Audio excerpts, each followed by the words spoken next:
Oskar Schindler, l'industriel allemand qui sauva des milliers de vies au cœur de l'horreur.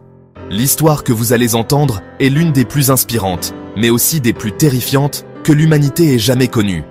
Imaginez un homme, au départ motivé par l'appât du gain, qui se retrouve plongé dans l'une des périodes les plus sombres de notre histoire.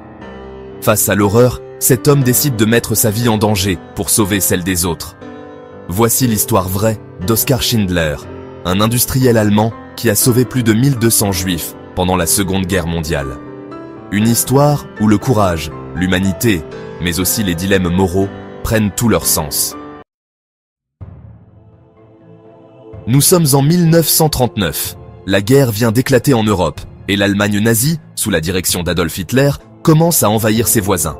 Oskar Schindler, un homme d'affaires allemand, voit dans cette situation une opportunité en or pour faire fortune.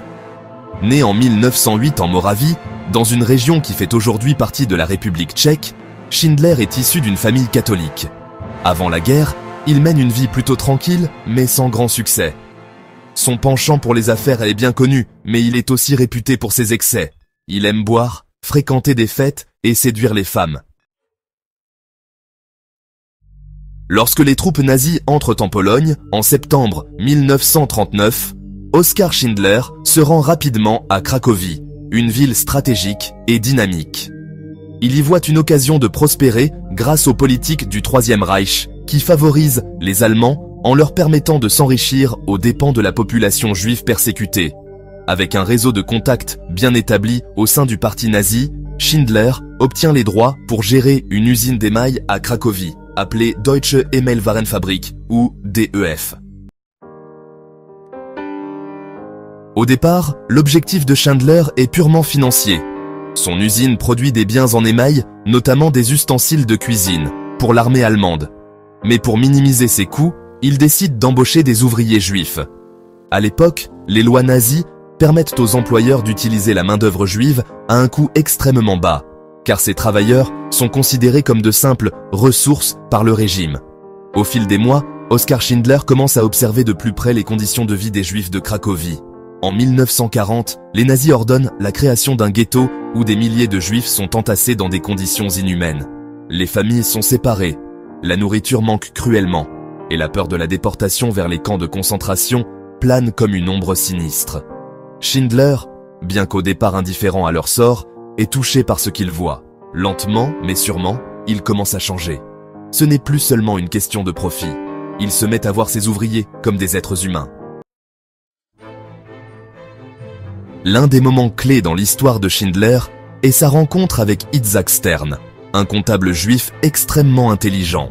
Stern travaille dans son usine et devient rapidement son bras droit. C'est lui qui convainc Schindler que sauver des vies est une mission bien plus noble que de simplement s'enrichir. Stern joue un rôle essentiel dans la transformation de l'industriel. Ensemble, ils établissent une liste d'ouvriers juifs qualifiés, ce qui leur permet de les faire enregistrer comme indispensables à l'effort de guerre. Cette classification les protège temporairement de la déportation, mais la situation à Cracovie s'aggrave. En 1943, le ghetto est liquidé sur ordre de l'officier SS Amon Goeth, un homme sadique et impitoyable. Les Juifs sont soit exécutés, soit envoyés dans des camps de concentration. Schindler assiste à ces horreurs de ses propres yeux. Lors d'un massacre dans le ghetto, il voit des soldats nazis tirer sur des femmes et des enfants sans défense. Cet événement marque un tournant dans sa vie. Il décide alors de tout risquer pour sauver autant de personnes que possible. Pour protéger ses ouvriers, Schindler utilise son usine comme un refuge. Il se met à soudoyer des officiers nazis avec de l'argent, des cadeaux et même des produits de luxe comme de l'alcool. Ces pots de vin lui permettent de garder ses travailleurs en sécurité, mais le coût est énorme. À mesure que la guerre avance, Schindler dépense toute sa fortune pour subvenir aux besoins de ses ouvriers, leur fournir de la nourriture et éviter qu'ils ne soient envoyés dans les camps de la mort. En 1944, lorsque les nazis ordonnent la fermeture de son usine à Cracovie, Schindler prend une décision audacieuse. Il réussit à convaincre les autorités de déplacer sa production en Tchécoslovaquie, dans une ville appelée Brunlitz. C'est à ce moment-là que naît la fameuse liste de Schindler. Avec l'aide d'Itzhak Stern, il dresse une liste de plus de 1200 noms, des hommes, des femmes et même des enfants qu'il présente comme des travailleurs essentiels pour son usine. En réalité, Beaucoup d'entre eux n'avaient aucune expérience dans le domaine de la fabrication, mais Schindler savait que cette liste était leur seule chance de survie.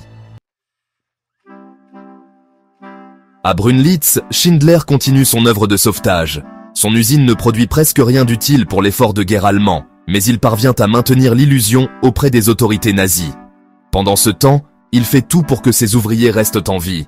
Il organise des livraisons de nourriture clandestine, fournit des vêtements chauds et s'assure que personne ne manque de soins médicaux. Le 8 mai 1945, la guerre en Europe prend fin avec la capitulation de l'Allemagne. Schindler, conscient que son rôle de membre du parti nazi pourrait lui valoir des représailles, fuit avec sa femme Emily. Il laisse derrière lui ses ouvriers, mais leur sauvetage restera à jamais gravé dans l'histoire. Ces hommes et ces femmes, qu'il a protégés au péril de sa propre vie, deviendront connus comme les Schindler-Juden, ou les Juifs de Schindler. Un héros controversé, mais inoubliable. Après la guerre, Oskar Schindler connaît des difficultés financières. Sa richesse, dilapidée pour sauver ses ouvriers, n'est jamais restaurée. Il tente plusieurs affaires, notamment en Argentine, mais sans succès. Il meurt en 1974, presque oublié du grand public, mais pour les survivants qu'il a sauvés, il restera à jamais un héros. Aujourd'hui, plus de 8000 descendants des Schindler-Juden vivent à travers le monde.